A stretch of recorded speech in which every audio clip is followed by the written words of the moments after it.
Imagine if you had $60,000 burning a hole in your pocket and you were looking for a luxurious crossover.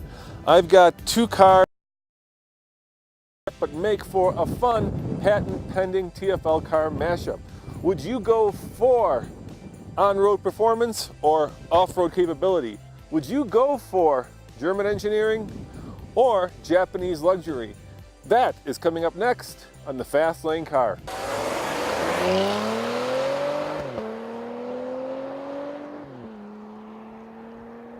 The Audi and the Lexus, of course, don't directly compete. You know that, and we know that. The Audi is a crossover, it seats 5, and it's supercharged. On the other hand, the Lexus is more of a traditional body-on-frame SUV. It seats 7, and it's much more off-road capable. But that's what makes a TFL mashup so much fun, taking apples to oranges and comparing the two and seeing how they're different.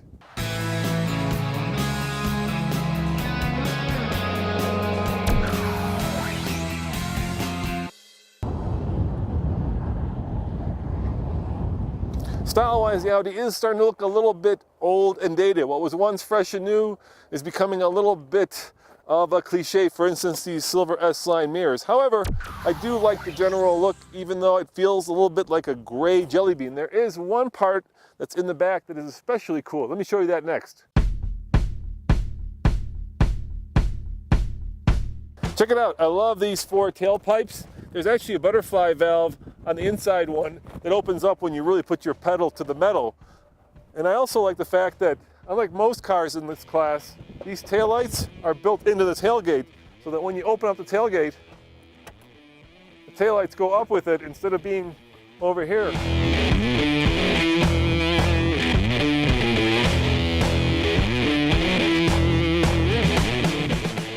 And of course, on the inside of the Audi, you have a fair amount of space. Do I fit? Yes, indeed, and I'm sure Nathan would as well. For 2014, they've upgraded the Lexus with that new spindle grille. To my eyes, of course, it looks like it's just drank a little bit too much tart lemonade. There's a little bit of a pucker factor to it.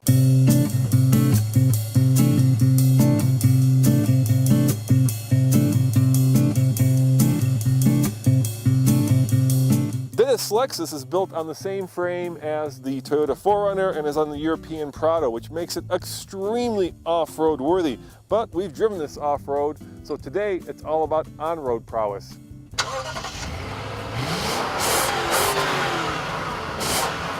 Under the hood, you got a ruddy big Japanese V8. A traditional 4.6 liters, 301 horsepower, 329 pound-foot of torque, powering all 4 wheels through full-time 4-wheel drive. That's what Lexus says. It also has air suspension. That's a lot of goodies for $60,000. Under the Audi's hood, you get 2 less cylinders, but 1 more supercharger.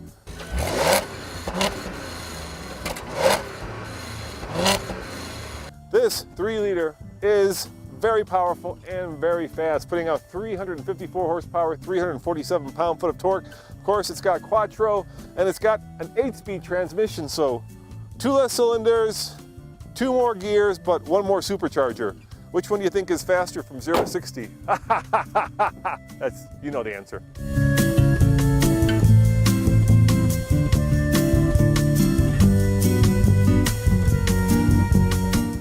Inside, the Audi is all schwarz, or black for all of you who speak English.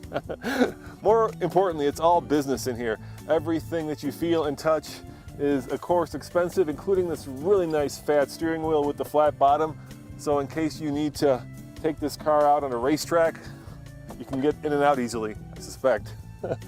More importantly, the Audi inside is starting to get a little bit dated. The screen is a little too small, at least compared to the Lexus, and some of these controls just don't feel up to the same level of perfection that you'll find in the Lexus.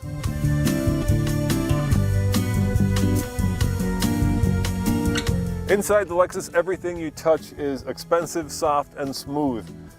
Of course, the passionate pursuit of perfection is best expressed by a classic Lexus interior, but I have to say, I'm getting a little tired of this wooden steering wheel. It feels a little bit 1990-ish. Lexus, come on, you guys can do better. Think of something new that you can make your own signature. Maybe a titanium steering wheel. The wood, that is so 1990s.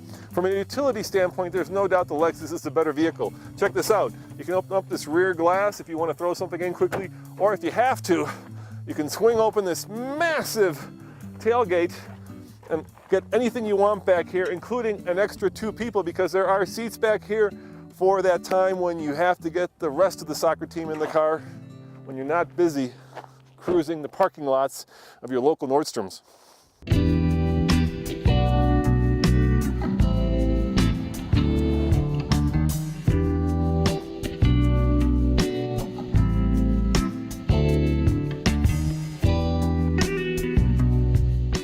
Now keep in mind that this Lexus is 5,200 pounds, and you can feel every one of those pounds. I mean, it's a great vehicle, and I can see myself driving around the world in, because we have taken this off-road, and we've done so on a pretty rough off-road course in the snow, and it was wonderful. It was completely unstoppable.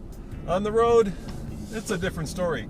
There's a lot of mass behind you, and you can feel it. I mean, it's certainly almost the exact opposite of the Audi. While the Audi is light on its toes, this thing is just the earth destroyer.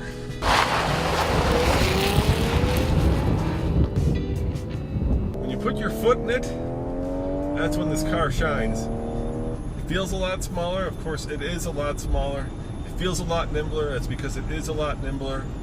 And while it may not have air suspension, it has a much more well sorted in some ways. Certainly fun to drive ride. I mean, going around these corners, I feel like I could be going easily triple digits and still feel comfortable. And that's really where the Audi excels. It's not going to win the utility battle. It certainly doesn't win the luxury battle, but it does win the fun to drive battle.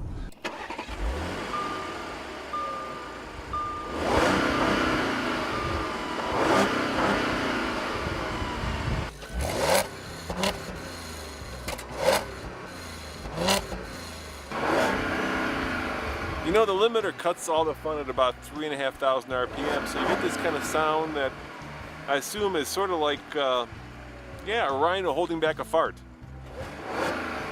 You know, I've never heard a rhino hold back a fart, but I imagine it would sound just like that. Alright guys, I'm a mile above sea level. I've got it in sport mode, climate control is off, and I'm going to see if I can break in to the 5s. That's the question. Here we go, a little bit of brake torque, and there it goes! Remember, 5.7-ish was the S5, and there is 60. Ho-ho-ho! Who would have thunk? Check it out.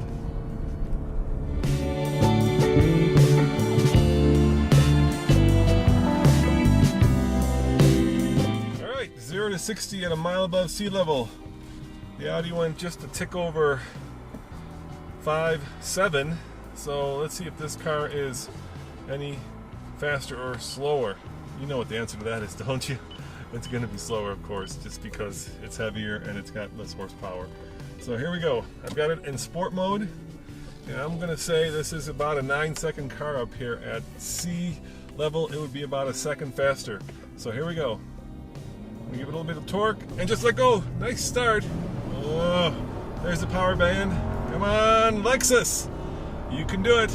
And here comes 60. Oh, look at there. Check it out, guys. 9.75. So in fact, a full 6, 7, 8, 9, 4 seconds slower than the Audi. Yeah, I mean, what'd you expect? It's heavier, it's bigger, it's got less power, and it has more bells and whistles in a lot of ways. Air suspension does add a lot to a vehicle's overall weight.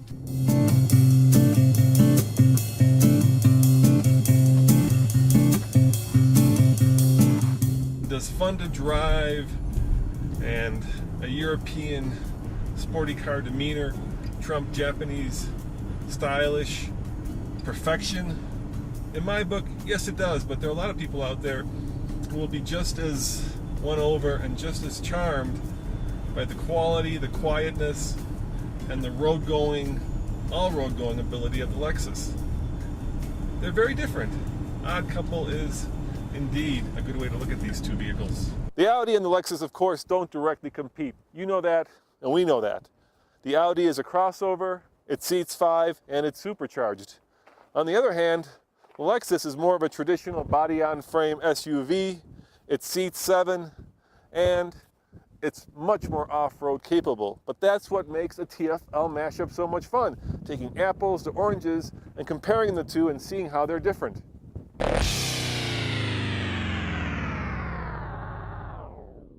I guess the question I would ask myself is, if you're going to spend $60,000+ for this Lexus, why not just get the 4Runner? It's a lot cheaper. It has almost everything. Of course, you don't have probably this much sound deadening, and you don't have such nice leather, and you don't have the wooden steering wheel. But in terms of kind of road capability, it's very similar, and it's a lot less expensive.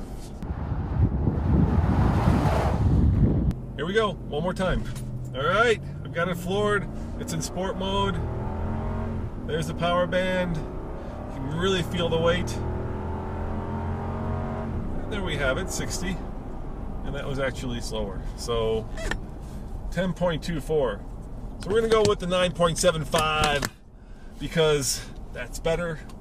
And let's face it, this car is not about flying around corners. Whoa. We're negotiating canyons. It's really about the luxury and the comfort of having a 7-passenger vehicle that can take you skiing in the winter and keep your family safe and sound.